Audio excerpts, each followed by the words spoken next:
What's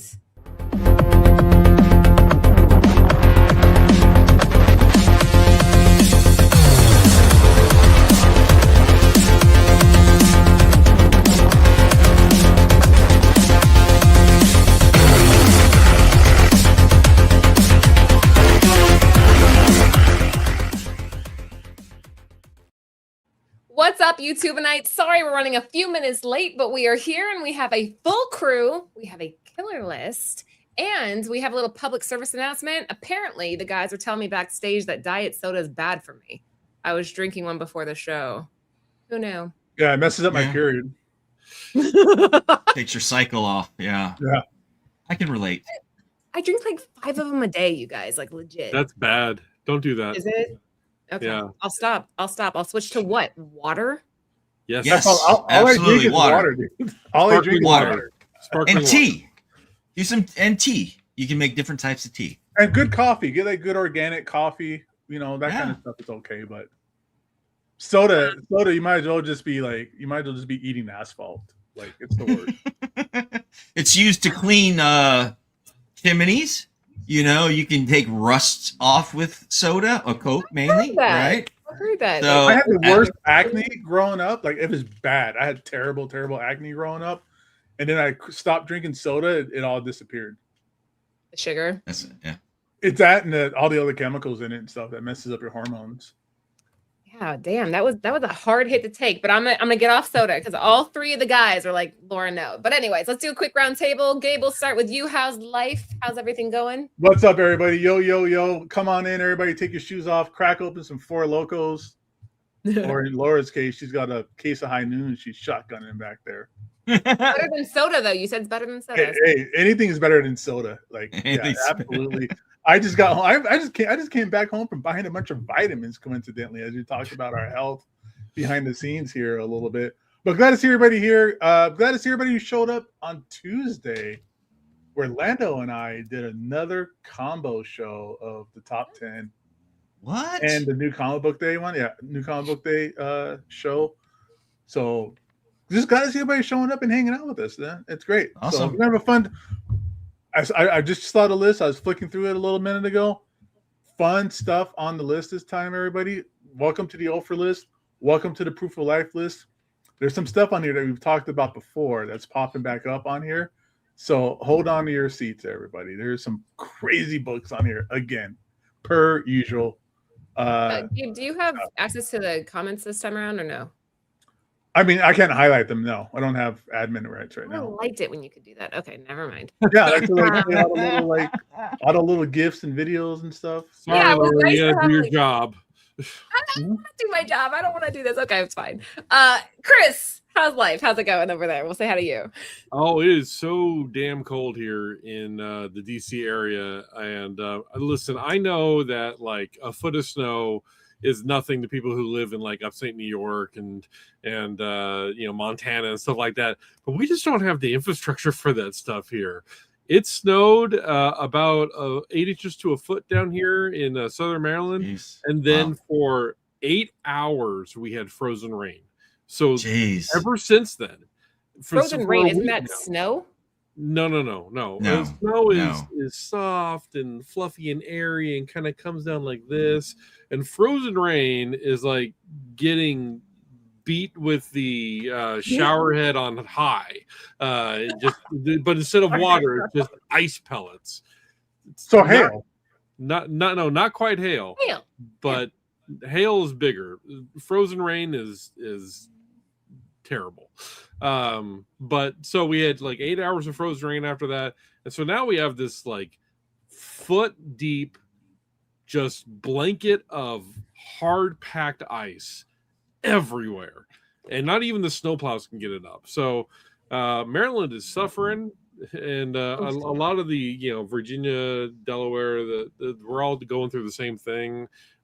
Schools closed all week for the kids. They're driving me nuts. But I can't wait to talk comics because between work and what's going on in politics and my possibly being furloughed next week and the kids driving me nuts and, you know, Laura drinking diet sodas, I'm ready to talk comics. Get my mind off of it. Good. Marty, you don't drink Diet Coke at all? Coke Zero sometimes. Yeah. That's just as bad, Yeah. Marty.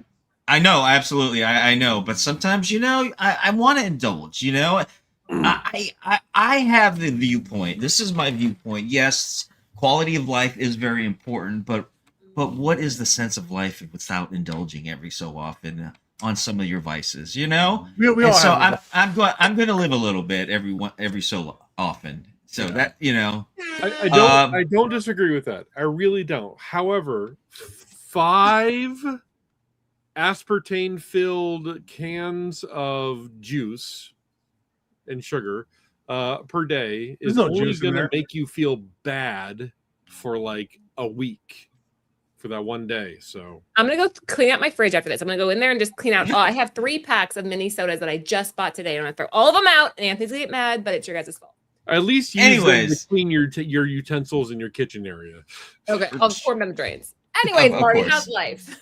Yeah, greetings and salutation, geeky-ettes and YouTubenites. So this conversation is, kind of just had a momentum from the green room all the way to live, right? So let's change it up with a little interesting facts over here. This list tonight is all over the place. It is interesting like any shaker list. I'm going to have a good time. Oliver's back here. He's joining us tonight live just to say hi. But guys, thank you in the chat. If you guys are watching on the rewind, we hope you guys, throw some comments in there. Hit that like button if you're viewing us. You like what you see. We really appreciate your all's support in here. And thanks again. You guys up north, you guys in the mid area, that's getting affected by the storm. There's another storm coming in. You guys stay warm out there. You guys, if you see any of those cute little babies out there that don't have homes, little doggies and kitties, find them some warmth, okay? Because they can't survive those storms. They're going to be cold. So give those babies some loves too. So here we go. A little softy, Marty. All right, let's dive in. So, guys, if you are new to the show, we are looking at the most interesting sales or the most rare sales of the week. And this list changes all the time. It's like a little creature that just keeps evolving. Marty, what do we have for shaker number 1? Yes, bringing in with number 1, the Astounding Wolf-Man number 16, Dale Quan variant. This is the 1-in-25 ratio, published by Image in 2009. Writer is Robert Kirkman, interior art is Jason Howard, and the cover art is Dale Quan.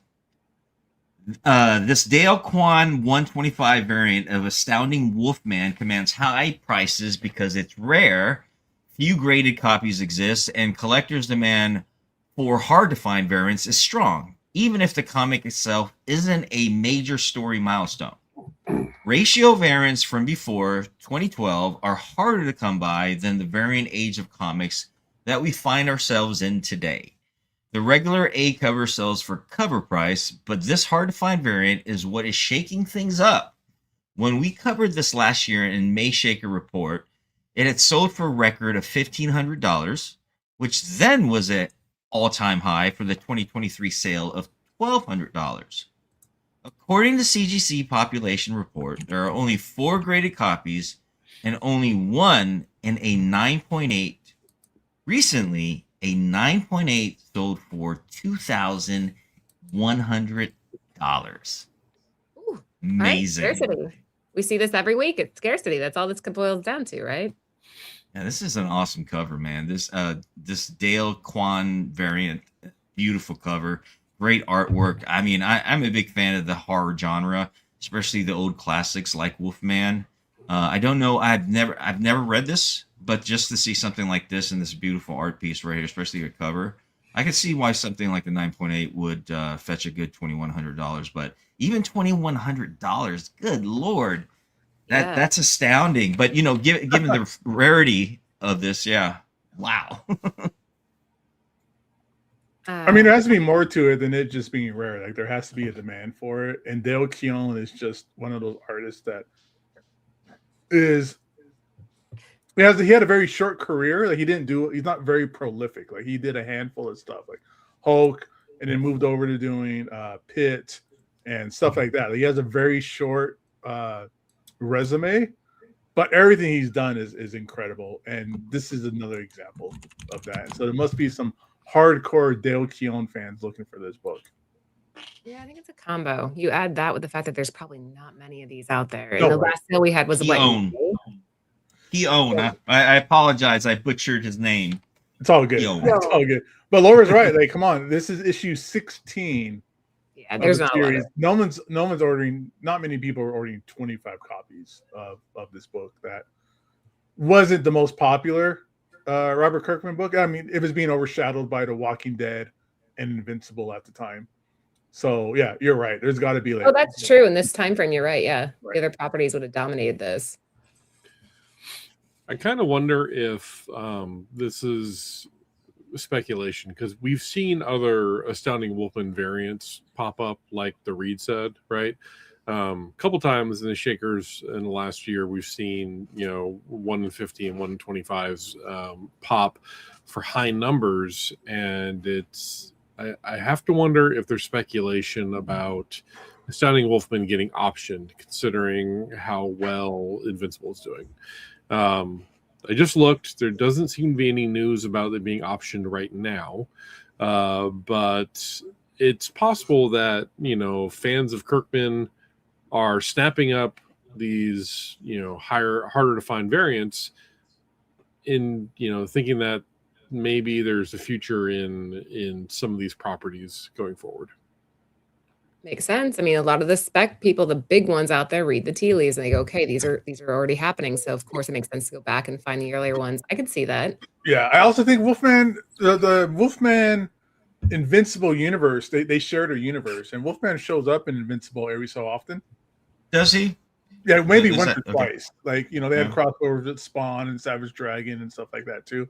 So he did pop up. So maybe he's popping up in season 4 or whatever. So that can go right along with Chris's spec idea. That works. Can't wait. Yeah. All right. Shaker number 1, guys. If you're just hopping in, the Astounding Wolf-Man number 16, the Dale Keown variant for 1 in 25 from Image back in 2009. A CGC 9.8 coming in at a respectable 2,100, which is a $600 jump from the last time we reported on this book. All right, what do we have for Shaker number 2? Shaker number 2, we have Before Watchmen, Ozymandias number 1, the Jim Lee variant by DC Comics in 2012. Writer Len Wein, interior art by Jay Lee and John Higgins, and cover art by Jim Lee. Before Watchmen, Ozymandias number 1 has quietly transformed to a forgotten prestige era variant to a surprising modern mover of 2026. Released in 2012 during DC's ambitious Before Watchmen publishing event, this 1 in 200 retailer incentive was heavily overshadowed at launch by controversy surrounding the project itself. While the main covers were widely ordered, ratio variants like this Jim Lee edition were produced in dramatically smaller numbers and largely disappeared into long-term collections. That scarcity is now making itself known. A raw near-mint copy recently sold for $225, establishing a new all-time high for the issue and overtaking the book's previous slab ceiling of $200 from CGC 9.8. It also marks a dramatic leap from its prior historical high of $120 in 2018, and even more so from the $23 record low recorded in 2017. When interest in Before Watchmen line had nearly vanished. Only 17 aftermarket sales have ever been recorded, with just 2 slabs among them. According to Recalled Comics, these high-ratio Before Watchmen incentives are considered legitimately rare, a claim supported by the data.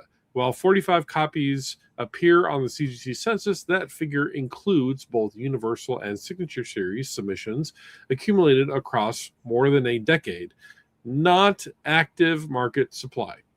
What makes this variant especially compelling is the creative pedigree. Jim Lee's cover delivers a striking modern interpretation of Arden Vit, while the interior storytelling comes from industry legends Len Wein, Jay Lee, and John Higgins.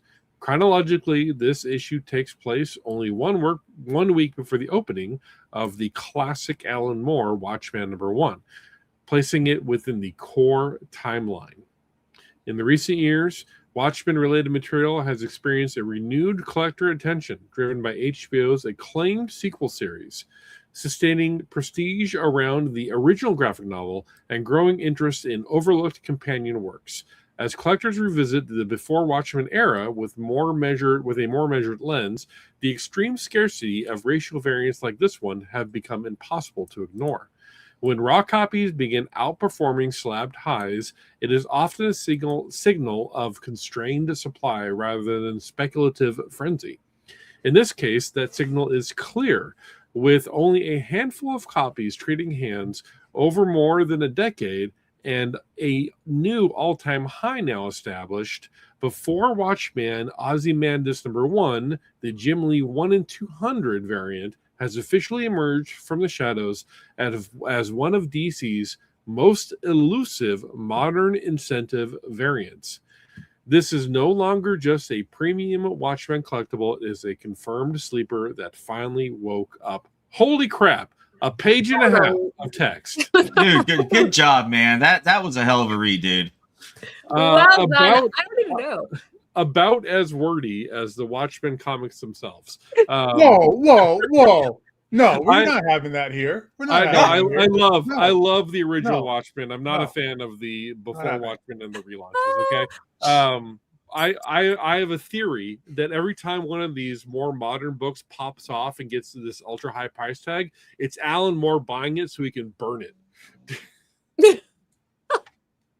That was an insane. I don't even know what to add to that. What do you guys think? Marty, we'll start with you. What's your take on it? I love the Watchmen series, and especially the one from the TV series too.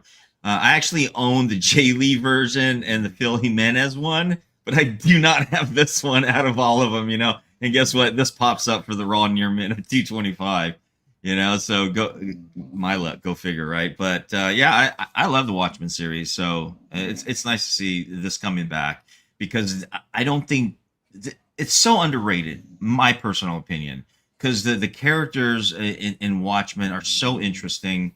I love the universe itself, and it really played into not the New 52, but the last of what DC relaunched in 2015.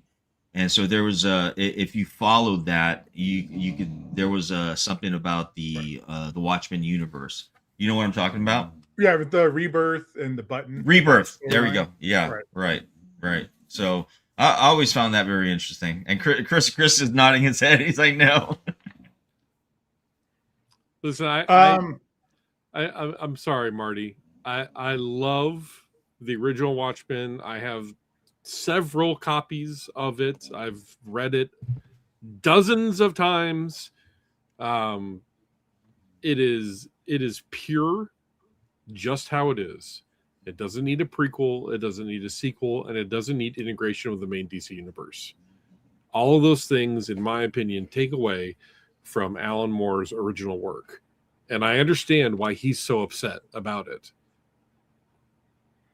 Well, he's upset about it because they jacked him around about the rights to Watchmen. They totally screwed him on that deal. No, I'm right there with Chris. I study Watchmen. I love that book. I know I got too much Watchmen material here in my room, of like reading material, history of the Watchmen, the creation of the Watchmen. I have so much of that stuff, it's ridiculous.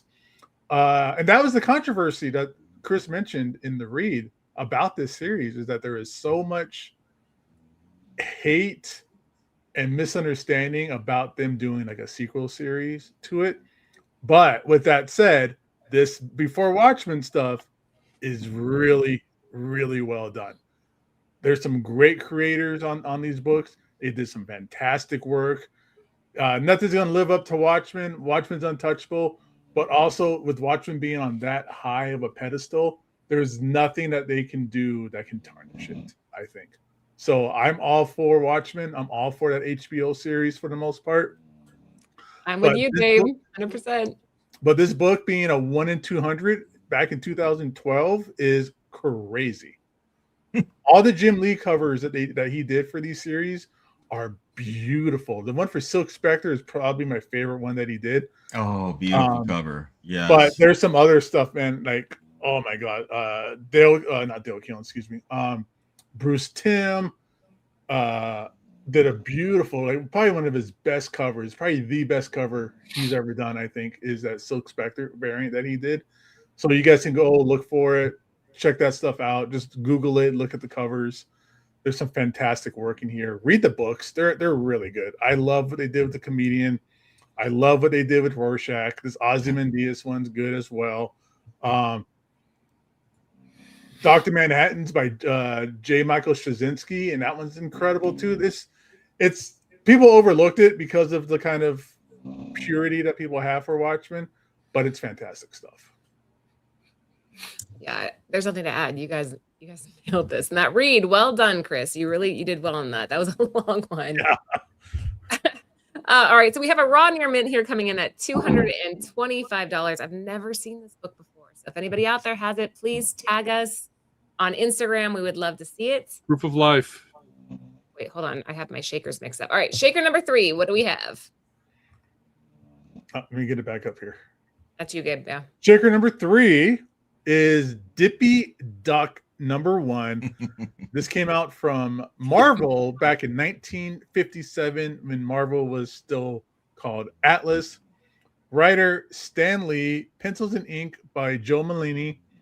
Joe Malini did interior art with Stan Goldberg, and Joe Malini did the cover art on this. So Stan Lee was 35 when he penned the short stories in Dippy Duck number 1. He teamed up with Joe Malini, who was only 31 years old when he provided the illustrations for what ultimately ended up being a one-shot comic book. Famous for co-creating the characters Ringo Kid, Black Knight, and Yellow Claw, among others. Dippy Duck sadly did not rise to the level of fame as some of those other comic book characters. Stan Lee considered Malini every bit as talented as Jack Kirby, quoted as saying, "He could draw anything, make anything look exciting, and I actually think he's faster than Jack." Wow. Sadly, Malini died in a commuter train accident in 1958, 1 year after Dippy Duck was released. This comic features several short stories featuring Dippy, as well as his friends Bingo, who's a rabbit, Dolly, who's a duck, Growler, who's a grumpy bulldog, must be related to Marty's dogs, and Spunky the monkey. Sales of this comic are rare, as it was a low print run and likely not a huge seller when it was first released. Interestingly, Dippy Duck number 1 was the last issue to use the Atlas Globe logo on the cover, with the publisher changing to the ID distributor mark, starting with Patsy Walker number 76, both being published in 1957. This change was due to American News going out of business in 1957 and turning to independent news owned by National Periodical Publications to take on the distribution of their comic book offerings. Well, this past week, we saw the sole highest sale on the CGC census, which was a 9.4 that went for a whopping $8,540. Whew. The next highest existing grade is a 6.5. Someone picked up a serious piece of comic book history and had a good use of their Wayback Machine to get a book like this in such great condition. Holy moly. Right. Wow. Yeah. Wow. 9.4 from 1957. That's Amazing. something. And an early Stan Lee too. At that. Yeah. Amazing. What do you guys think, though? Is he equal with Kirby? No. That's just Stan being good old hyperboreal Stan. Never had anything bad to say about anybody. Yeah. It's really cute. And so, I mean, we know there was the tension between him and Ditko, but they never really really spoke of it. They showed a lot of professionalism, and as far as not really saying anything like that, but as you see, just Stan Lee is just always try to be as optimistic with other people. So Oh, I love that. Chris, anything to add? No. This is cool. I these old 40s and 50s era cartoon books are often overlooked, and they shouldn't be. So if you see them, grab them. I want to see what's on the inside so bad. You don't catch me walking under a ladder. It's bad luck. Most likely, Like the sick cover has nothing to do with the story. I know, but you never know. Maybe that's what this whole story was about. Could be. If anybody has it, you have to let us know. All right, shaker number 3, Dippy Duck number 1, the Atlas/Marvel 1957, CGC 9.4, coming in at $8,540. Wow. All right, we're back to you, Marty, with shaker number 4. yes, number 4 is Exquisite Corpses number 1. This is the Alex Pardee Revenge of Tiny Onion release, party exclusive image of 2025. Now, writer James Tynion the 4th, interior artist is Michael Walsh and Gordy Belair. Cover artist is Alex Pardee. James Tynion IV and his Tiny Onion Studios is churning out hit after hit. The newest title, Exquisite Corpses, has only been a smash hit for Image Comics, but it's also slated to have a feature-length film adaptation. This book has been all over our top 10 list recently. Such as this week, lists here are various covers and variants have increased in price. The cover of choice this week is this creepy cover by artist extraordinaire Alex Pardee. Pardee has a huge fan base in the art and collectible world, but he rarely dabbles in doing actual comic covers. His last published cover was a variant he completed for Invader Zim number 13, which has now become a collectible cover as well. Pardee is also known for his collection from Top 70 and GPK back in 2021-2022. Back to this variant though. This cover was released on Revenge of website as part of the Tiny Onion release tour, and then a small amount of copies were sold via Pardee's own web store. This book quickly sold out and has now continued to climb in price with each progressive listing, it seems. While many copies are signed, unsigned copies appear more difficult to come by. This past week, a raw near mint copy sold for $350, which set a new all-time high. All right. Chris, I see you pulled up a screen. Want me to show that? Yeah. You mentioned, Marty, the script mentioned the Project 70 cards that Pardee did for Topps. Check these out. I mean, look at those. This is so cool. Look at this Mike Trout one right here. Willie Mays is a werewolf. Oh, that's so cool. That's awesome. The GOAT, Babe Ruth. I mean, Yeah. come on. These are awesome. Just some really, really cool stuff. Bionic, Cal Ripken. That's interesting. That's a Sheo Otani that I definitely need to get right there. It's very manga horror right there. Yeah. It looks like a neck Yeah, tumor. yeah. Yeah, it's like a neck tumor thing. Yeah, so these are really cool. I picked up a few Garbage Pail Kid top 70 crossovers when it first came out, but I missed out on the Pardee ones. I would have picked them more if I would have caught them in time. So yeah. All right. Yeah. What do you think, Gabe? I love the artwork. It's pretty cool. It's really nice. And I kind of like these like special event kind of comic books that get handed out, whether it's like parties or like, employee incentives. Like that stuff's really cool. But this cover is just gnarly. I love it. It looks like it could be like the cover of a Cannibal Corpse album or something. It's Or a fantastic. skateboard, I think. I think it'd be really cool skateboard art. Yeah. I was a skater back in the day, and this is like exactly what I would want on my deck. It's very freaky.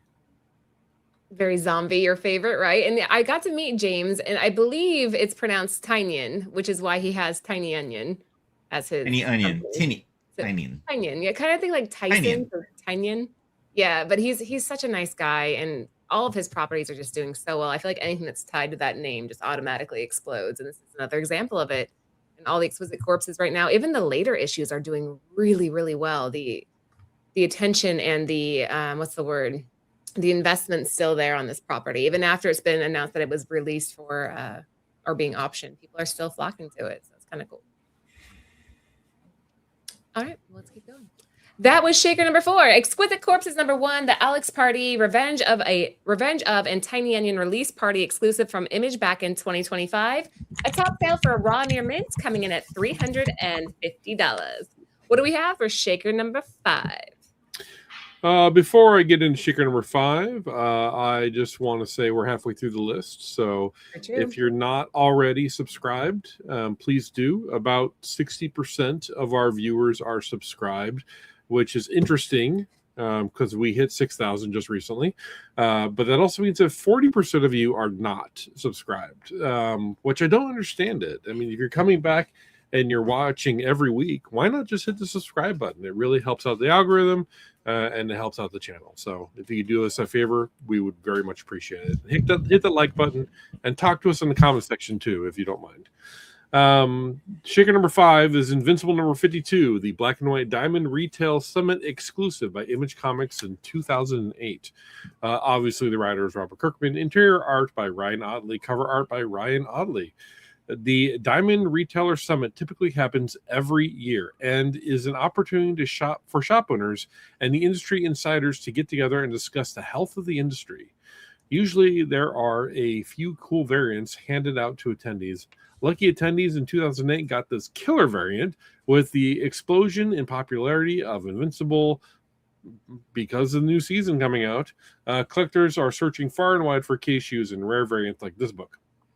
That's because for a massive franchise now, Invincible did not get very many variants. The highlights we got were like this black and white sketch cover from Ryan Ottley. Recently, one of the 24 CGC 9.8s that are on census hit the market and sold for $1,500. A massive jump from the previously high sale of $500 established in 2023, even more so than the last sale of $323 of June in 2025. Raw copies are seeing a similar explosion in price, but as we inch closer to season 4 of Invincible, it is not necessarily surprising. Considering this book went years without much attention, the sharp rise has been insane to witness, and there's so much Invincible yet to experience. Oh, cool. The hype here is so potent. Everybody wants their hands on anything Invincible right now. It's incredible. No, I agree with you. I mean, if you're in the Invincible universe, I mean, anything, it can go so many ways. It's amazing what they can do with this and how much they can branch out, man. Anything Kirkman, man, I wish I would have jumped on this early on, because if you're jumping on it now, man, you are playing a premium on these books, so good stuff. Yeah. The Invincible fever is out there, and everybody's going to catch it when season 4 launches again. So I love ready. it. I'm looking forward to it. I can't wait to see it, man. I got a few books. I got a few Invincible keys I need to get graded before season. I thought you sold all yours, Gabe. I kept a couple. Oh, all right. Did you? I kept a couple, and I have some original artwork from Invincible too. So nice, man. Yeah, I just listed a few slabs of Invincible this last week. I mean, it's probably a good time to sell, right? This is like you're gonna get sure. months right now. So I think the hype it's not going to go anywhere. I mean, this is branching out so many ways. So I definitely, if you're gonna be a collector of it, be expecting some paying a high premium, like I said earlier. But I tell you what, it's amazing. It's a hell of a universe. Did Walking Dead have this much hype with like? Oh yeah, absolutely. Issue, yeah, like every in the beginning, yes, you saw so many of it. I have a few of the key issues of the first shown and all of that. Yeah. And I tell you what, it's okay to buy now because you're not paying as much as when it first came out. You know what I mean? It went down a lot. But I meant like four seasons in. Yeah, absolutely. Yeah, Man. okay. Absolutely. I don't remember if it still had the crazy hype. Maybe not to the extreme. It would be like first appearance of like Abraham or first appearance of this character, that kind of stuff. Yeah.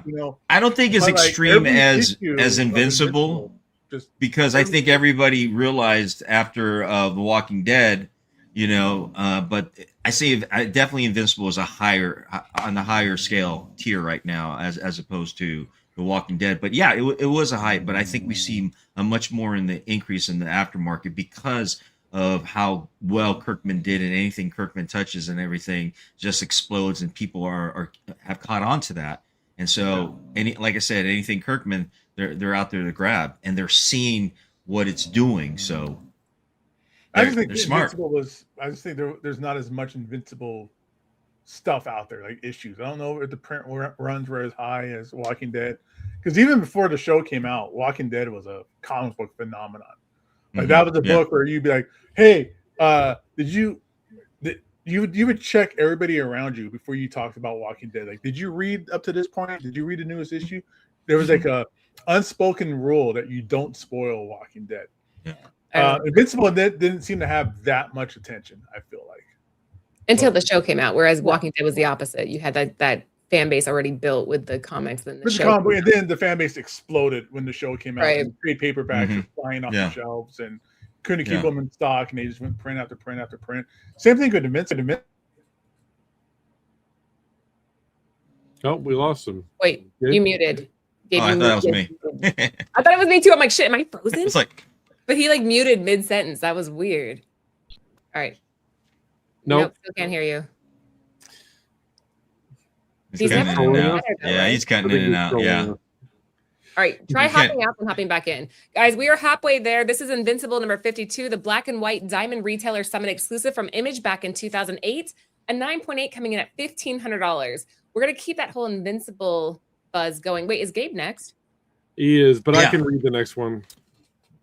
All right, next up, Shaker number 6. All right. First, before I read this, shout out to Awesome Sauce Radio, who got a clean CAT scan back last week. Yep. We were looking at a scare. This week we got good news. Awesome news. Blessings, man. Awesome Blessings. Radio. That's fantastic. Okay, Shaker number 6, Invincible Returns number 1, the Darwyn Cooke variant 1 in 10 by Image Comics in 2010. Writer Robert Kirkman, artist Ryan Otley, Corey Walker, and FCO Placinia. Good. Well, I don't know. Cover artist Darwyn Cooke. At this point, you could nearly have an entire Shaker report of just Invincible comics, kind of like we did Absolute Batman not that long ago. Nearly all important or remotely rare Invincible books continue to increase in prices as fans and collectors just can't get enough of the Invincible universe or characters.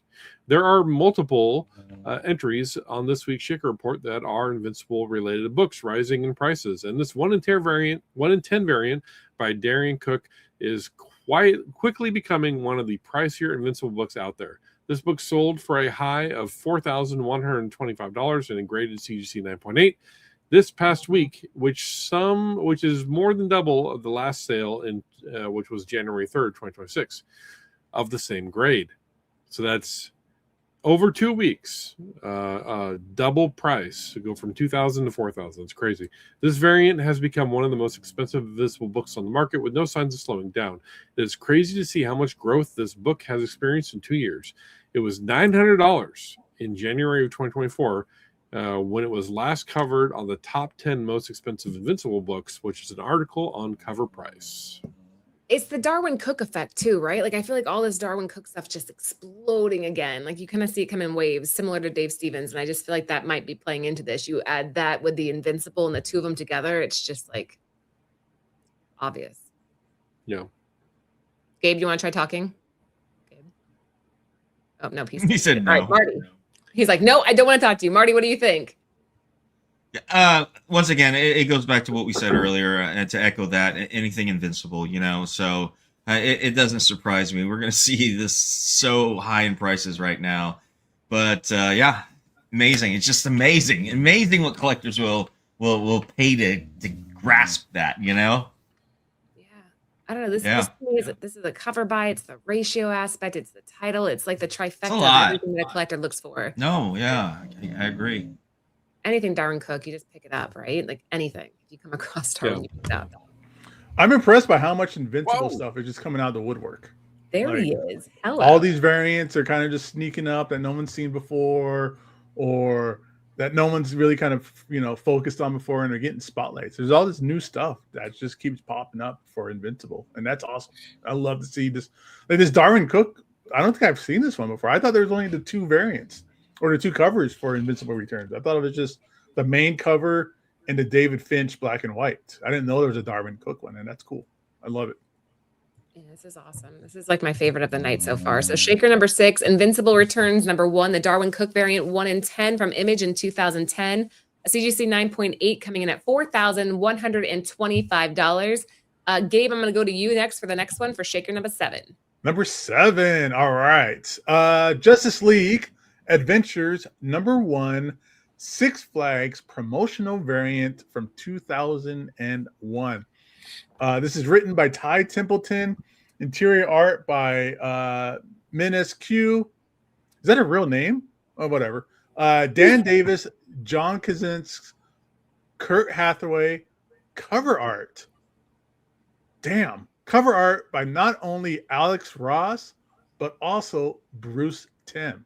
You can see it now that you said it, huh? Now you said those 2 creators. It's like, oh, okay, yeah. I could tell it's Bruce Timm. I didn't realize it was Alex Ross, painting over it. That's incredible.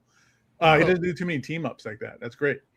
Either way, many nostalgic moments begin with waking up early to catch Saturday morning cartoons. Classic cartoons like Batman the Animated Series, that was on daily. Spider-Man, X-Men Evolution, and Justice League were a few reasons many woke up at 8 a.m. on a Saturday. This Justice League comic book is a big nostalgic collectible for 2 reasons. It directly references the animated series and also cherished memories of an amusement park. While the original issue was released in 2021, that might be a mistake. Six Flags began using it as a promotional giveaway to attendees in 2002. You can imagine what a comic book has to go through, being stuffed into a backpack all day while a family enjoys the theme park. This isn't the only time they used this series for promotions. They also had a giveaway for issue number 13. Finding these issues in good condition could be a grueling hunt. In fact, the CGC census currently has only 1 of these books graded at a 9.8 out of the 4 on the census. A fan was able to find a VF raw copy of this book and snagged it for an all-time high sell of $238. We're sure they're happy with their piece of nostalgia and doing the happy dance. This is awesome. This is so cool. Another thing that you would never know exists, Marty. Like, I don't know. This is crazy. This is so cool. I tell you, I mean, just the simple fact it's a Bruce Timm and Adam Hughes doing this as well. That is so cool. But Alex just Ross. The fact that I'm sorry, Alex Ross. Yeah. Just the fact that just the fact that they're 2 doing it. But man, this is a piece of nostalgia. I really love this Justice League Adventures. And the fact that too, they gave it out to people. That's cool. So how many people actually held on to something like that or threw it in the trash at the amusement park? This is cool. I'm gonna start a little crap though, because Six Flags used to be awesome, and then it got really gross. The last time I was there, I was just like, "Ooh, I'll never go back to Six Flags." Not a big fan of rides, at all. I'm not a big fan. I get motion sick really bad, so I'm not good on those rides. It just got dirty. Like Six Flags just kind of like, I don't know, it went downhill. I went there, I think the last time was around this period actually, and I just never went back because it just got kind of gross. What Six Flags did you go to, Laura? Magic California. Mountain? Okay, Magic Mountain. Okay. Yeah.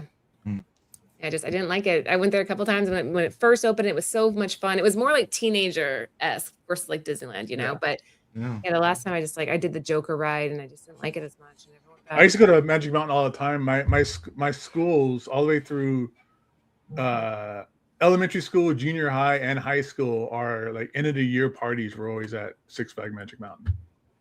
Yeah, that's kind of cool. I see that would be fun, I guess, if you had a huge group, but it just got so gross. I love the Looney Tunes, aspect of it, but I love Looney This is me. Tunes, yeah. But dude, this cover is fantastic. Like this is chocolate and peanut butter. We have Alex Ross and Bruce Timm, and I absolutely love the Bruce Timm verse of cartoon series from Batman the Animated Series, Justice League Unlimited, Superman animated series, all those shows.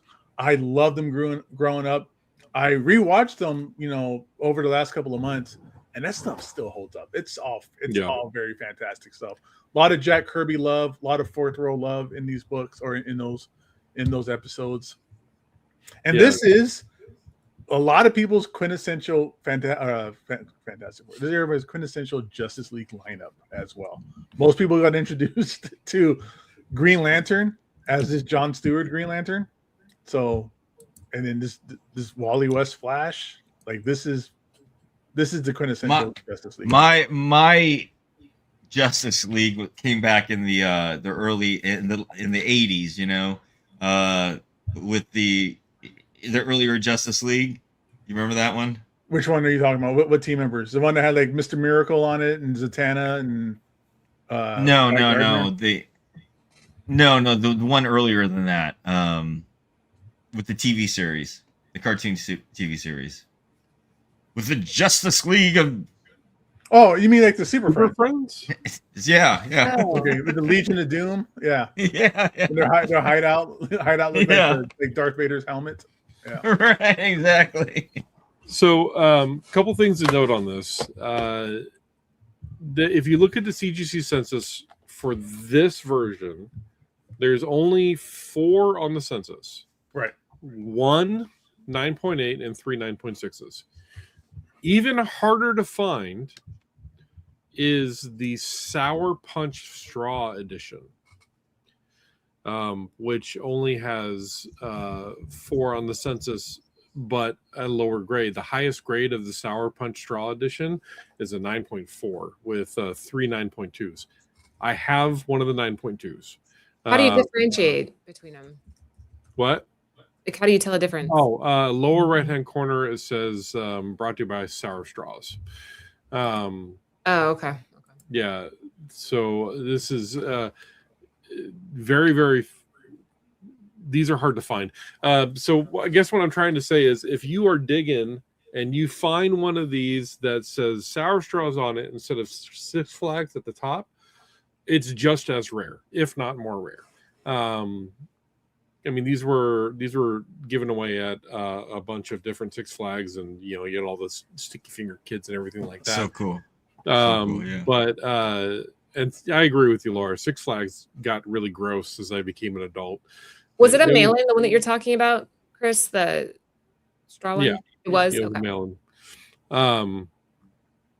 But it's really hard to find. But yeah, I haven't been able to do roller coasters probably 2 decades because of my back. But I've taken the kids to Six Flags before, and I just kind of walked around and waited for them on the rides, and it smells weird and It smells weird. It smells like dirt and pot and candy and stickiness. Yeah. Sounds like a good party to me. I know, Marty like that's all go to Six Flags. All right, Shaker number 7, Justice League Adventures number 1, the Six Flags promotional variant from DC back in 2001. Top sale for a raw, very fine, $238. All right, Marty, we're back to you. What do we have for Shaker number 8? Yeah, number 8, Mystic number 55, L. Miller and Son, 1965. Writer is Stan Lee. Oh, another one. Interior artist is Jack Kirby. And cover artist, of course, Jack Kirby. Leonard Miller and his son, Arnold, founded the publishing house L. Miller and Son in 1943, selling original horror and sci-fi comics as well as U.S. reprints of popular books like The Avengers. Although Miller and Company typically reuse the traditional cover when reprinting comics, they strayed. In Avengers number 8 and Mystic number 56, debut of Kang, the publisher chose not to use the original cover, instead opting for the interior splash page for the cover. In 1963, after both Mystic number 55 and 56 were published, L. Miller and Company declared bankruptcy. Mystic ceased publication in 1966 with issue number 66. Mystic number 55, which reprints Avengers number 4, has become popular with collectors in the last decade thanks to Kirby's iconic cover and Mystic scarcity in the US currently. Raw copies of this book are commanding more than $130 on the secondary market. This week, a CGC graded 5.0 copy sold for a record-breaking $665. For comparison, the American version of the Avengers number 4 is averaging $930 for a 4.0. Okay. Wow. Amazing. Another piece of history right here. You know, just to see something like this, I love it. This is great stuff. Pack. Yeah, it's cool. Gabe? I love how they instead of using the original cover, they would use an interior splash page. Sounds very familiar with today's comic books and second prints. Mm-hmm. But this is cool. How fun it is that they. I didn't know this existed. I didn't know that Marvel would let another publisher reprint their comic books like this. Pretty cool. And what a historic issue. Issue 4 is one of the most historical issues in comic books ever. It's fantastic. It's so fun. Yeah, Chris, you're muted. I've talked about my love for. You're still muted. No, I'm not. I've talked about my love of foreign comics and stuff like that, reprints from other countries. I have this stack of terrific comics from the UK, and it's got a lot of the classic Avenger covers, and this is like just really fun stuff. These are so hard to find. Like this Kang one right here, right? Hold on, I'm gonna put you bigger just so people can see. There you go. And pull it back like that so it's in focus. But these are like, they're magazines. They're bigger than magazine size, and they're all reprints. And they were, if I remember correctly, I think they're black and white on the inside. Yeah. I'll pull this out so you can see it. So these are, some of the examples of stuff that's like the Mystic, right? I don't know. I'm just a huge fan of these kinds of little odd variants, and I always pick them up when I can find them. I think that's smart. Whoops, hold on. There we go. I think that's very smart. This is very cool. Again, awesome cover. I think everybody in the chat agrees. I don't think anybody has this though, from what I could tell. Oh, that's a nice Interesting one. if you did, yeah. Pretty cool. You know your stuff, Chris. All right, so that was number 8, guys. Mystic number 55, the L. Miller and Son 1965, a CGC 5.0, coming in at $665. We only have 2 left, so if you are tuning in with us, don't go anywhere. Right after we're done with the list, Gabe takes the reins, and he covers everything that's shaking on the aftermarket, which is my favorite part, so don't go anywhere. All right, Chris, you're up. Shaker number 9. Shaker number 9, we have Street Fighter Unlimited number 3. This is the Kandoken Cover D game. Cover 1 in 20 variant.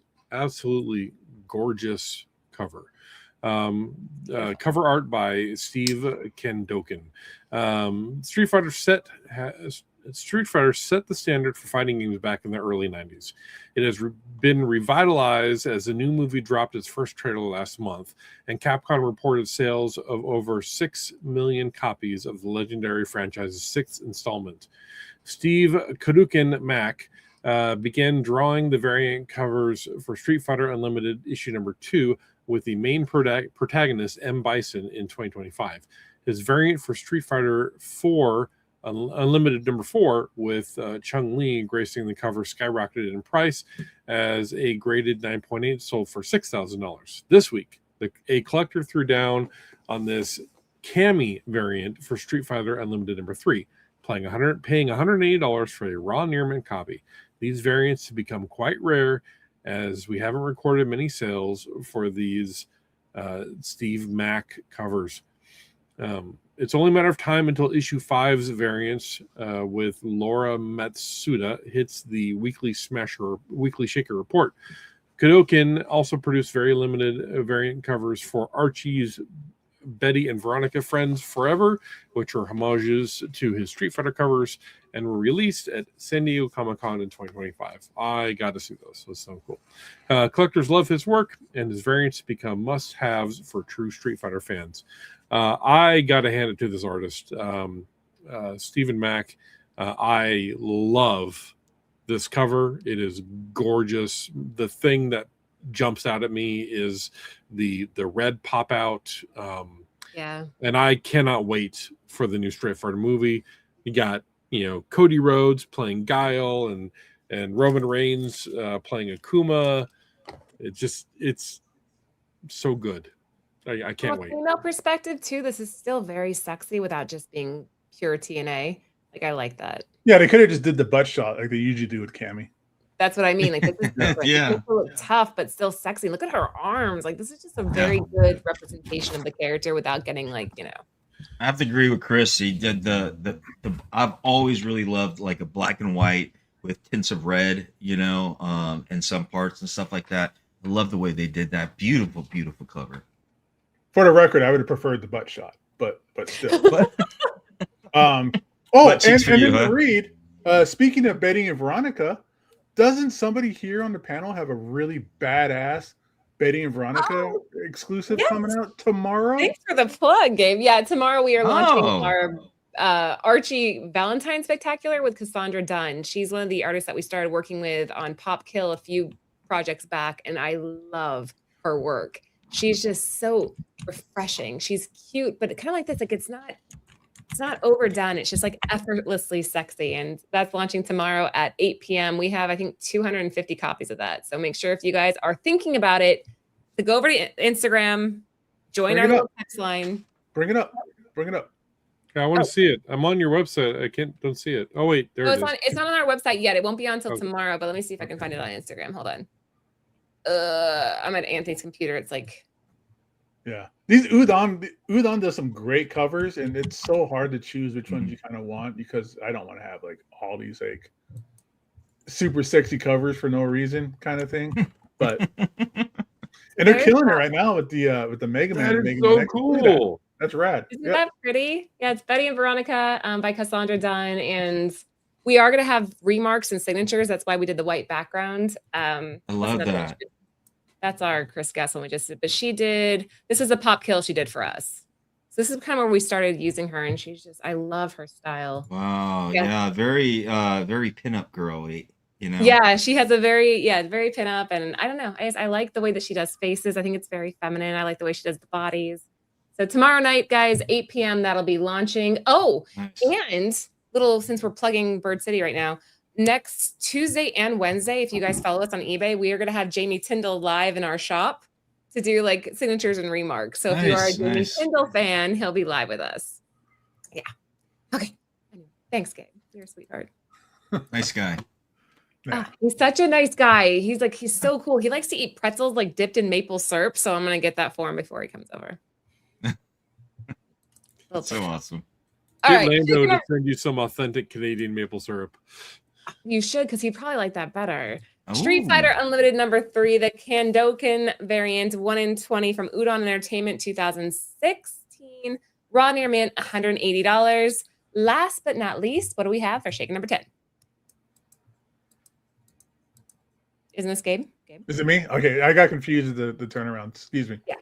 Number 10, check it out. This is VeeFriends number 1 by some guy named J. Scott Campbell.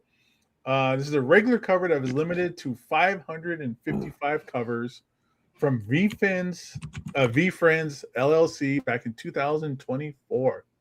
This is written by DJ Kaufman, interior art by Chris Fashion. Oh, no, Chris Fashion's doing more work. That's awesome. Cover art by J. Scott Campbell. Apparently, you can't get rich quickly, or so that's what people like to think regarding business entrepreneur Greg Vaynerchuk. Greg's actually been grinding for quite some time to amass his fortune, and it's more of a right place at the right time kind of success. Con artist, scammer, hustler, he's been called it all, but no matter how you rate him, he's put on a ton of money in the bank. He's put a ton of money in the bank. One of his more lucrative endeavors was the creation of the trading card game NFT phenomenon known as VeeFriends, which has grown into a $36 million industry. It only made sense for these cartoony characters to expand into the comic book market, and Gift Goat did just that by carting off copies to get graded by CGC.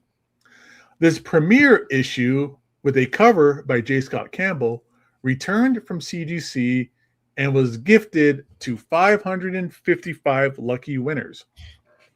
What does that mean? Yes, there's 555 graded copies of this book, 516 9/8s, and 35 9/9s. However, one of only 3 10s hit the market and sold for an all-time high of $10,000. Now, while some may call this buffoonery, shenanigans, or market manipulation, the fact remains that someone apparently bought this book for 10 grand.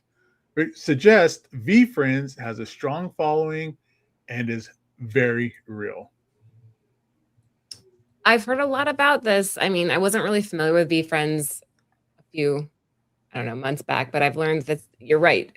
There's definitely a following, say what you will. And to have J. Scott Campbell on the cover, that's pretty cool.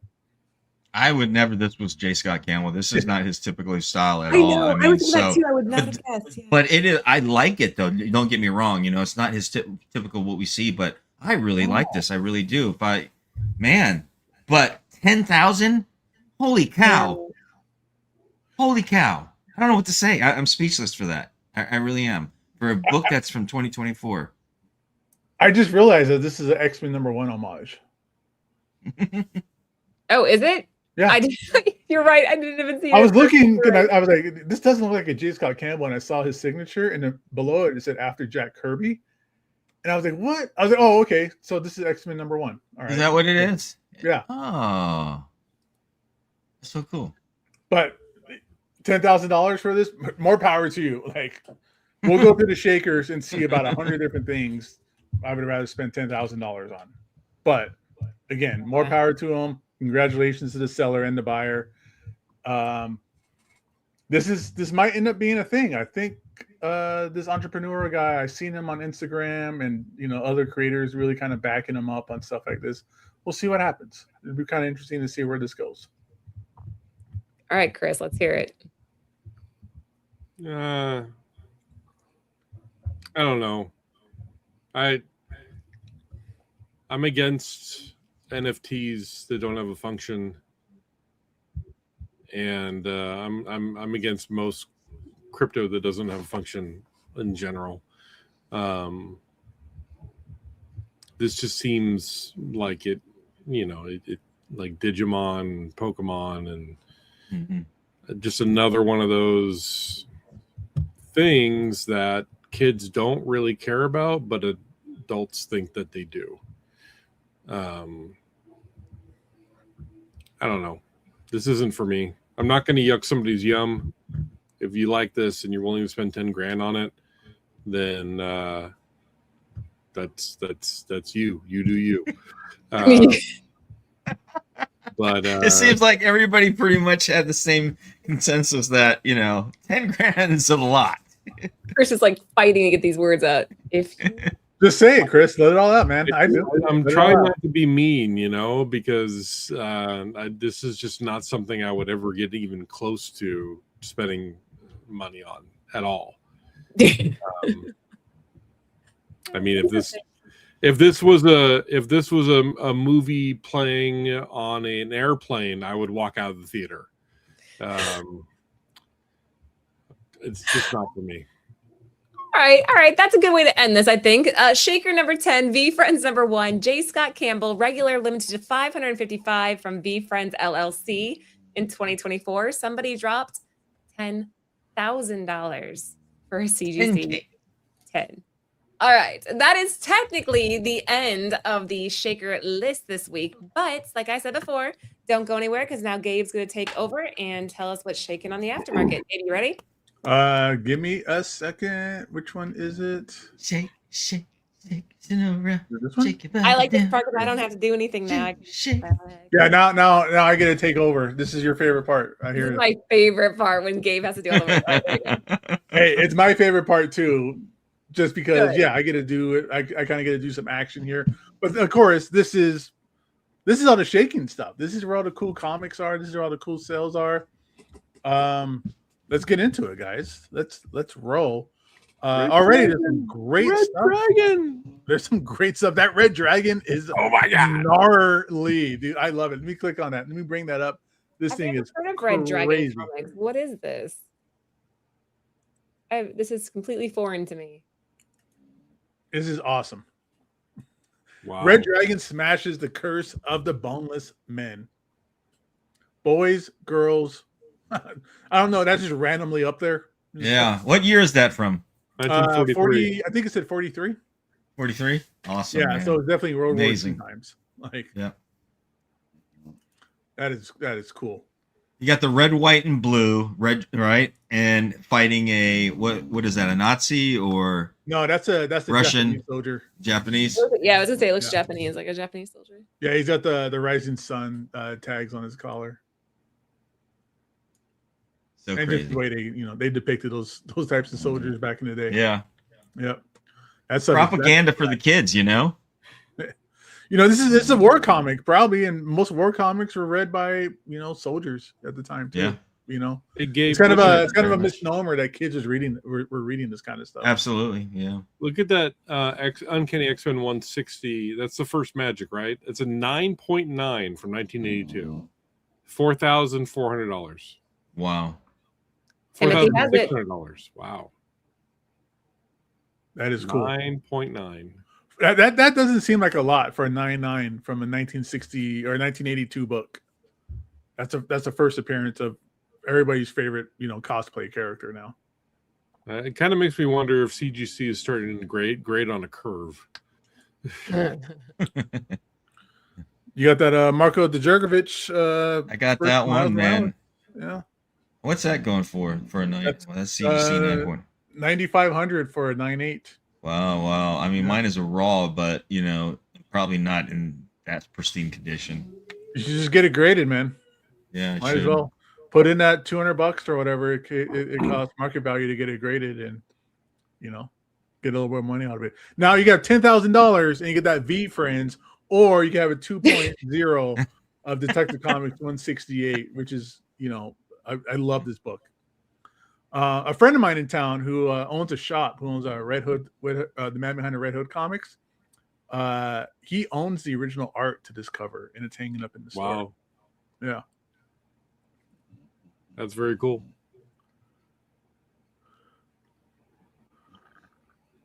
Look at that Dragon Ball special sneak preview from 1998. 9.8 for $3,500. Jeez. That manga stuff is taking over America, even these American editions.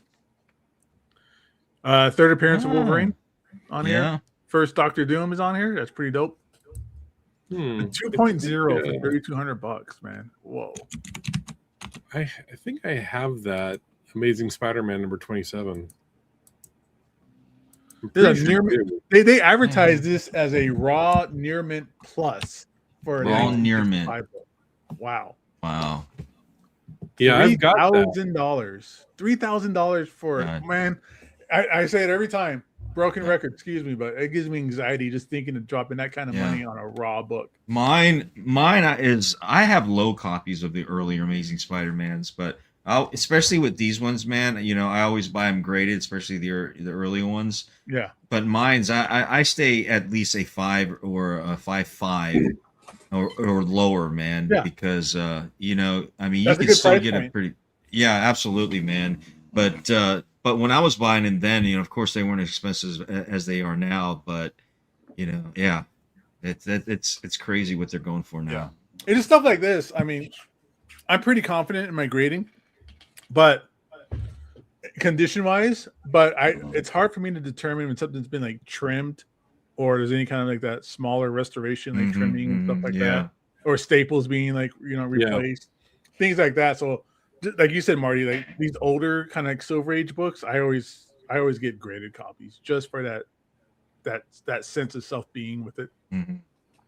So I do have this. I do have that ASM 27. Mine's in really rough shape though. I always, better low grade than a no grade, man. Yep. Especially if you're a collector of those things. So, and I'd rather own it than not own it and try to save like so much money and drop $5,000 or something on a high grade. I mean, it's just, I'd rather have a low copy. I wonder why that Scooby-Doo number 10 sold for $2,500 for a 9.2. It's apparently a variant. Gold key variant? I mean, that just means it says gold key instead of Dell. That doesn't really mean anything. Okay. That's weird. I mean, it's not a key or anything. It's just an early Scooby-Doo. Is it really? I mean, it's in decent grade, but I don't know. That's like you're saying. I don't know. That's $2,400 of a 9.2. Yeah, because that's more expensive than like a CGC 5 for the first appearance of Scooby-Doo. Yeah. Well, it's roughly the same price as the second appearance of Wolverine, Blade, this Nazi cover of Superman, Hey, that Hulk 181 though, while we're here, most of the time you see like an 8 go for the $2,600 mark. That's a 5 right there. That's nuts. Is it? I thought this seemed like a fairly normal price for a 5. I thought 8 would be higher. Maybe I'm out of curiosity thinking wrong, but okay. Yeah, it seems like 8s are $5,000-ish. 5, yeah.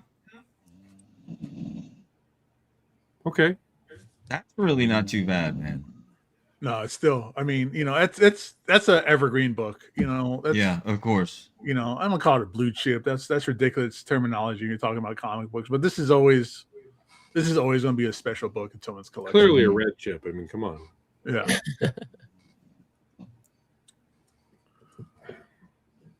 First appearance of Gambit. Always nice to see that on the list. First cover appearance of Gambit. Yeah, this is the real first appearance of Gambit. No matter what anybody says, don't listen to the propaganda. This is it. That House of Secrets 92 first appearance Swamp Thing. Yep, that's nice. Here's a He-Man book too. What were we saying about Swamp Thing? Superman and He-Man team up. That's right. Bernie Wrightson news just recently. I don't remember what it was. I saw it pop up. I like how Joker's running away with his house. That's awesome. Good old ridiculous golden age stuff right here. Oh yeah, man. You could get this whole row or that V's comic. No, thank you.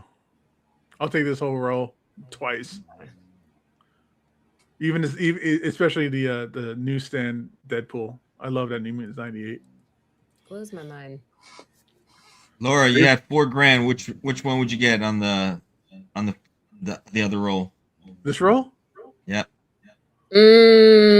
I'd probably go with the House of Secrets because I love that cover and I've never owned it, so I'd go with that.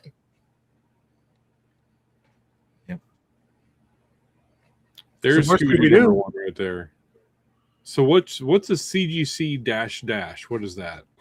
Maybe it wasn't listed as the grade wasn't listed.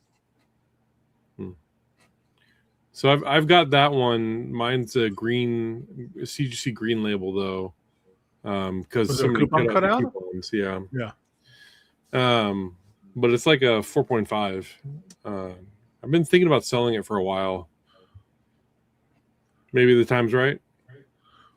Maybe. It seems like Scooby-Doo's been popping up on his list pretty regularly. It feels like,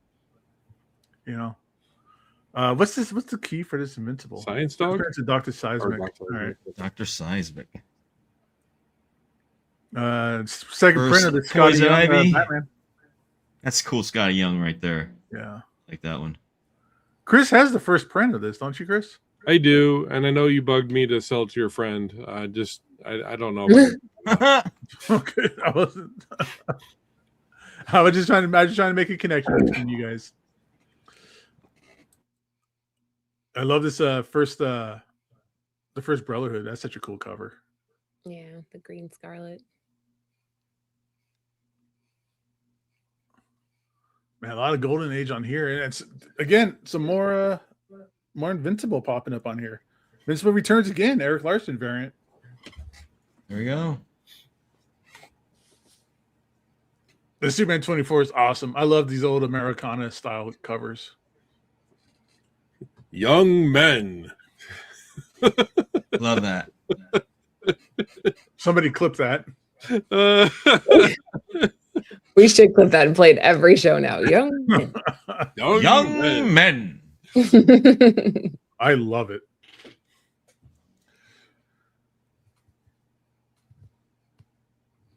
Dragon Ball up on here again. Yeah. I wonder if there's something happening with the Dragon Ball franchise that we just don't know about yet. I think it's just one of those franchises that a lot of people grew up with, and now those people that grew up with it have that expendable money, and they're looking for cool Dragon Ball Z stuff. Yeah. Hey, Lando. Lando would buy that in a heartbeat. I go for the manga. I've had the manga once before, the first Dragon Ball manga, like the actual like Japanese manga. I think it's rad. The Something Killing the Children cover is pretty gross. It's so hard to find too. It's a tough Is it? one. We were talking about that. Yeah, and the It's girl. $1,000 Second book, print. cheapers. Yeah. Love these Steve Ditko Spider-Man covers, man. He's the best. Yeah.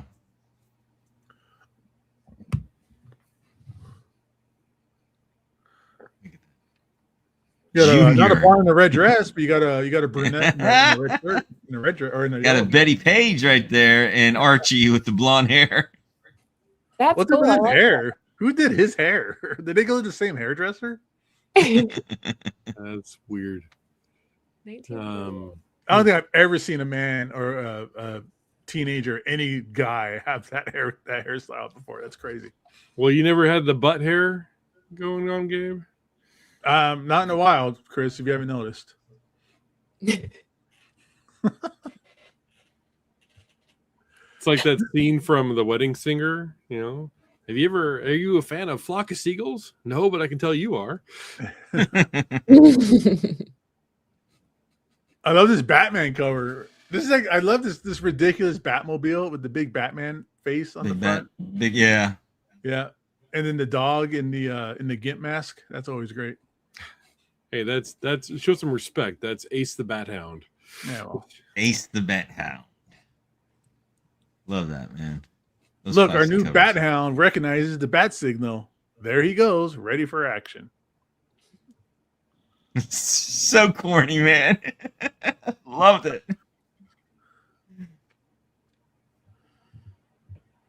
First X-23. That's still a big book, man. I'm It's still so big, yeah. Yeah, it surprises me every time to see that this is like $1,000 book. She'll be back in Avengers Doomsday as well. So it's not surprising, to be honest.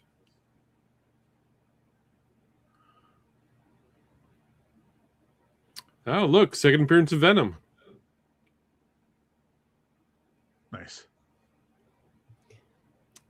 Oh, classic Flash cover.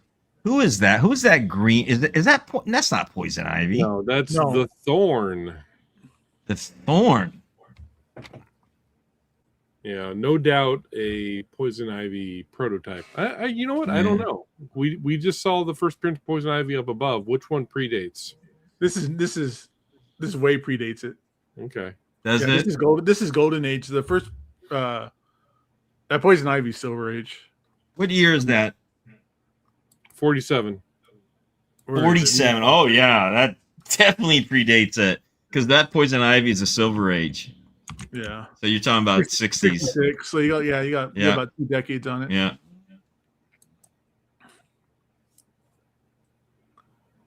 Always got to point out the Vampirella. Shout out to Tim. That was his book.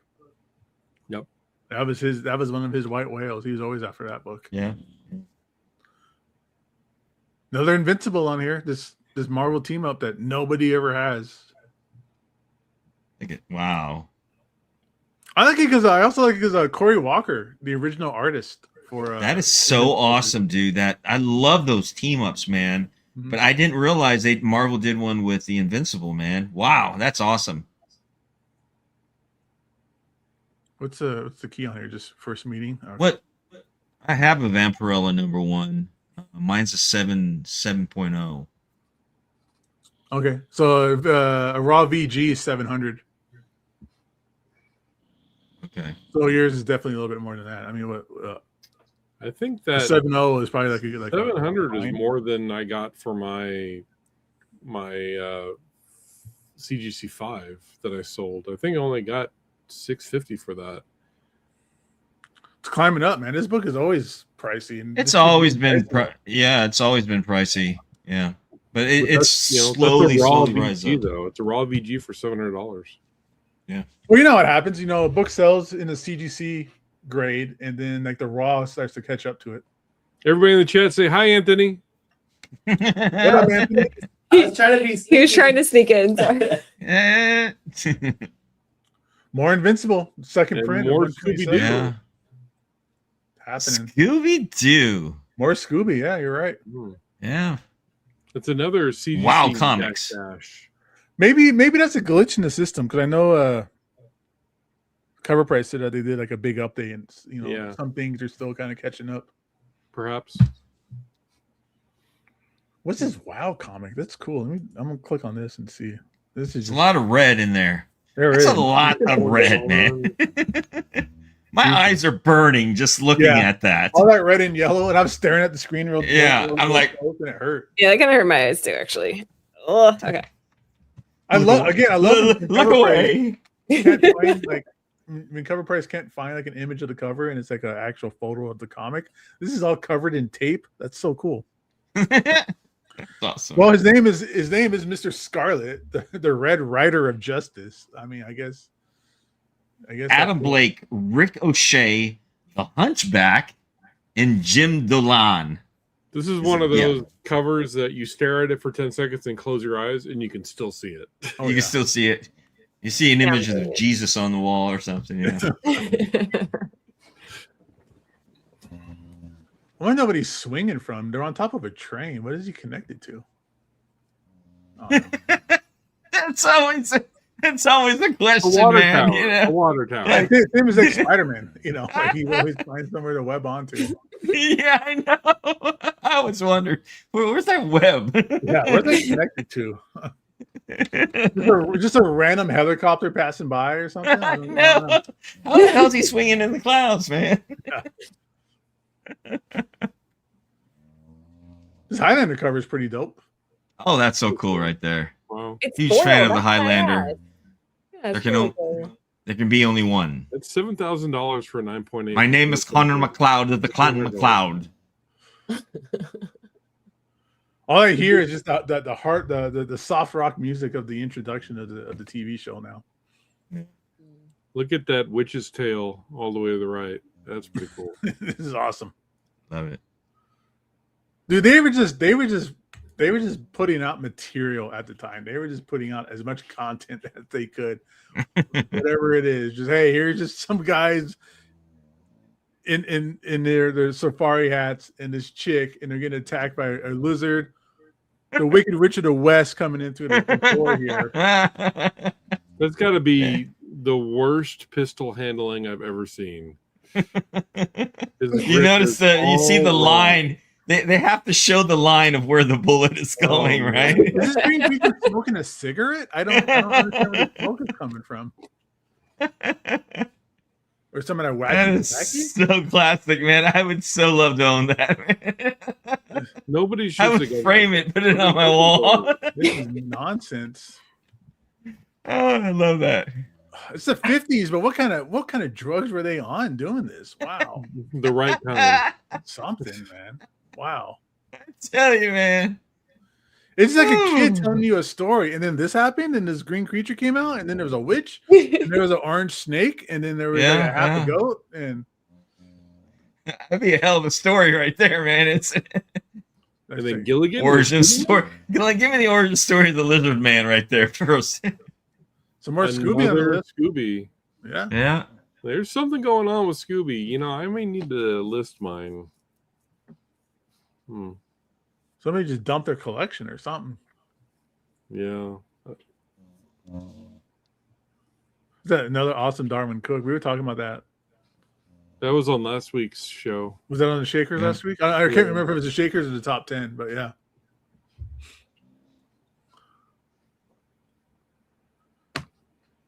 Look at that G.I. Joe, Amazing Spider-Man homage. Yeah, Oh, That's that- another that Silver Surfer number 4. Mine needs to get graded too. I think I have a really high copy graded high copy cover on that one. I just need to go send it and get it graded, man. Yeah, that's another one of those thick books, man. That's Yeah, it is perfect thick. down. Yeah, The absolutely. G.I. Joe special is cool. It's a reprint of a Todd McFarlane story that was never published because they said it was garbage and they just had somebody else redo it. That's funny. I didn't know that. Yeah, it's Todd McFarlane did one issue of G.I. Joe. I think it was 67. And then he did the pencil for 68. And they were like, no, this is trash. And they fired him off the book and then had somebody else redo the script. Hey, did you say redo the 6'7"? art. My teenager just ran in. Did you say 6'7"? No, I said 67. 67.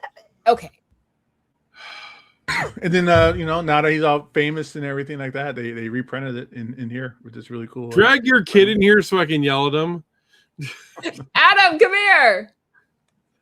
He goes, somebody just said six. Come here. Chris wants to yell at you. Chris wants to yell at you. What are you doing? 6'7"? You're way too old for that. I mean, You're come on. 15 years old. I just had to hear it. I heard it. I'm like, did he just say He that? said 67. That's the same thing. No, come on, dude. You're too cool for that. Here, we'll save him real quick. Adam had his first varsity wrestling match yesterday, and he won. Yeah? Was the score 6-7? Close. It was What kind of hold did you get them in? Hold? Did you get them in a hold or was it just a pin or what? No, it was just points. points, 11 to 13. Okay, that works. All right, love you. Go. Congratulations on the match. Yeah, man, great job. Keep it up. Yeah, congrats, bro. Oh man, I want a Hawkman. Laura, you got to for- keep him away from that brain rot stuff, okay? I don't even know what that means. So I It don't doesn't know. mean anything. Oh. Well, this A lot Hawkman of number cool 4 means a lot. This is a cool book. This is the book I want. I want a First Zatanna really bad. I'm just not a 550 big bucks. fan of the cover, to be honest. Yeah, I definitely want a copy of that, but Yeah, it's a very ambiguous cover. Like, she's not on it or anything, but That's Yeah. first Zatanna? yeah, that's for Zatanna. yeah. Really? Mhm. Wow. We covered that on Comic Book Women, Chris. You should watch our show.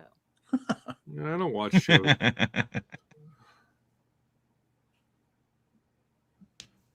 Classic Neil Adams cover, another one on my list I want to get. Yeah, that one's great. Man, I love these 1940s comics. Smiling Jack.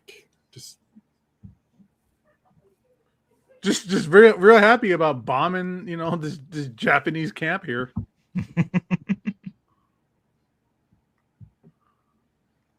I love old war comics. I love that Oh, stuff. for sure, man. That stuff's just so piece of history. I'm rewatching more Terminal Scooby List here. right now. More Scooby. more Scooby-Doo. More Scooby. Yep. Venom on here, or that black and white. So that Venom number 1 right there. That is how Venom appeared for the first time in Spider-Man 299. Right. So that is very interesting to me. I didn't know that they made a black and white cover for Venom number 1. Huh. First appearance and origin of Lee Price. Bonds with the Venoms. Dude, everybody bonds with the Venom symbiote. That symbiote gets passed around so much. Yeah, the Venom symbiote is practically an STD at this point. What a whore. Passed around like a joint at a Cypress Hill concert. Jeez. Wow. First Cable, Chris's favorite. Yeah, Yeah. he and Lobo. How about this But- awesome Art Adams classic X-Men #1 cover? I love this cover. That's a You know, beautiful I cover, think yeah. that this series doesn't get enough attention, honestly. There are some amazing covers in classic X-Men. The Dark Phoenix saga in classic X-Men has some of the most beautiful covers I've ever seen. I don't know why it doesn't get the attention. I don't get it. I really don't understand.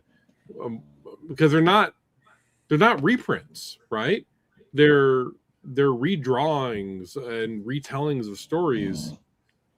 It's just, I don't understand why these things are so avoided, because you find them in dollar bins all the time. Maybe not this one, but you find classic X-Men dollar bins all the time, and the covers are stunning. They're just amazing, and I don't get it. I don't know why. Oh, they got one of those border covers too. Yeah, that's the Storm border cover that you can find anywhere for almost nothing. These are all Art Adams covers too. Click on the title, Classic X-Men, and it'll just take you to the portfolio that has all the covers on it.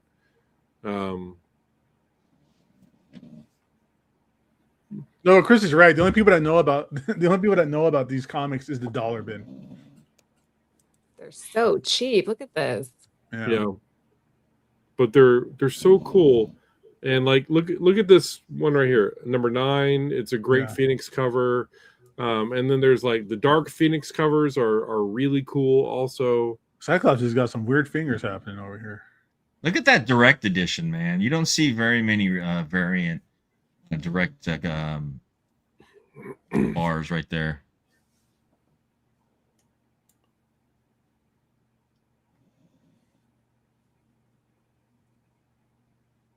I Yeah, think there's some great covers. And like I said, like most of these are like Art Adams too. Like that's awesome just to have Art Adams recreating all these covers. I'm telling you, these are under collected, unappreciated, and underrepresented. I think that I don't know what it's going to take to get the attention that it deserves, but these are absolutely beautiful and some of the best X-Men stories ever captured in my mind. Yeah, 79 is a great cover. Thank you, Tony. It's more Invincible. I really love this Christmas parade. Oh, that's beautiful. That's so cool. Yeah.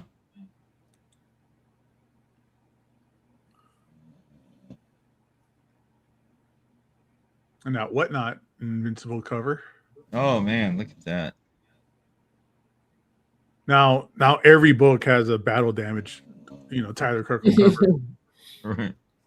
So What Conan is that? Is that the first Red Sonja? I think so. You're right. Yeah. So that Secret Origins book, I don't know why, but in the last month or so, I've sold quite a number of the Secret Origin series from DC, and I had them in my store on eBay for like over a year. So just lately, they've been getting a lot of attention. A lot of them have been selling. So there might be something interesting going on there too. For which one? And all of them, they're all starting to sell. I just find it interesting. Here we go. We got Superman's World's Most Perfect Man and Helen, World's Most Perfect Woman. And Lois is just all huffy puffy about it. Look at Lois. Show that trollop. All right, and that's that. Everybody. Tramp. Wait, keep going. Ah! That was the end. That was This it. will be page 2, and then we'll have to, be here all night, which I don't mind. All right. But Sorry, I was so into that. All right, that was it for us tonight, guys. Hopefully you enjoyed the show. Like Chris was saying earlier, we did hit that 6,000 threshold. So make sure if you haven't already, just do us a favor and sub. All you'll get is like a little notification whenever we're live. It helps the channel out so much. It lets us know that you guys are enjoying the content. Leaving a comment after the show ends is also really, really helpful for us. You'll make us look good. So leave a comment afterwards. Let us know what you liked, what your favorite book was, whatever. All right, let's do a quick little roundtable goodbyes. We'll start with Chris. Oh, well, I'm so grateful to be part of this show. I love hanging out with you guys every week. And I'm really looking forward to next week. If we'll see what happens with the shutdown, I may go back to furlough mode. And if that happens, I might do a Whatnot show, just to, pass the time. But otherwise, stay safe, stay dry, stay warm, and keep digging in those long boxes. And follow Chris on Dr. Yo-Yo on Instagram. Definitely follow him, and on eBay and on Whatnot, right? eBay and Whatnot. Yeah, eBay. All right, Gabe, you're up. All right, everybody. Thanks again for showing up. I'm ready. I'm done. I'm tired. I'm ready. Don't drink diet soda, anybody. Don't drink soda. Period. That's what we're ending it on. Don't drink diet soda. Marty, last but not least, say your goodbyes before we call it. Yeah, I love you guys. I miss you guys. It sucks that we only can do this once a week, but nevertheless, when we do, I love it. I love being with you guys, being able to talk comic books and just talk a bunch of crap to each other and have fun doing it. And the chat out there is wonderful too. We wouldn't be able to do this without them, everybody out there. So we do really appreciate you guys hanging out with us. We do appreciate you spend the whole time with us. Hit that like, hit that subscribe, please. If you're new to this, you like our content. If you don't like this content, there are many, many other contents out there too. So, and may the comic gods continue to always bless your long boxes with silver, golden, bronze, copper, and modern golds and treasures. And as our friend Tivo will always say, keep digging in those long boxes. Excelsior. Peace out.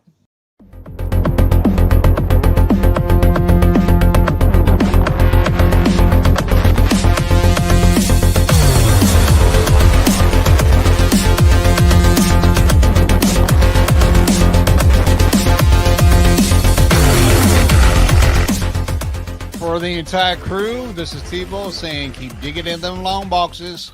Peace out.